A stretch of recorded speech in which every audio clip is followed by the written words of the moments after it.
Hey, this is Lanh from Android Authority, and I'm here at CES 2018 taking a look at a couple new phones from Sony. This is the Xperia XA2 and the Xperia XA2 Ultra, and they're refreshes to last year's models and feature some of the most drastic changes that we've seen from Sony in a long time. They're pretty much the same phone, but there's a few key differences, the most obvious one being the physical size. The XA2 Ultra is the bigger of the two, which also means it has a bigger display. With the XA2, you have a 5.2-inch display at 720p, and if you want the larger XA2 Ultra, you're getting a 6-inch screen that ups the resolution to 1080p. The bezels on the XA2 and XA2 Ultra are also a lot smaller than what we're used to seeing from Sony.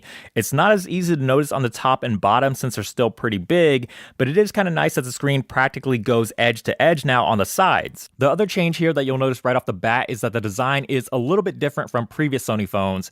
It's much more rounded now and has chamfered edges along the top and bottom. You still get Sony's signature loop design that makes the phone feel more comfortable in the hand, and the bodies of the XA2 and XA2 Ultra are completely made out of metal, so they're pretty solid and sturdy. The fingerprint sensor, which is usually on the side of Sony phones, have now been moved to the back for the XA2 and XA2 Ultra.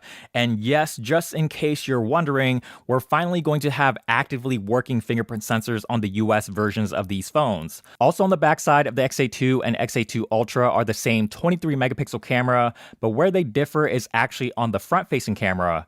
With the XA2, you get a single 8 megapixel wide-angle lens with a 120-degree field of view, and on the XA2 Ultra, you have two front-facing cameras.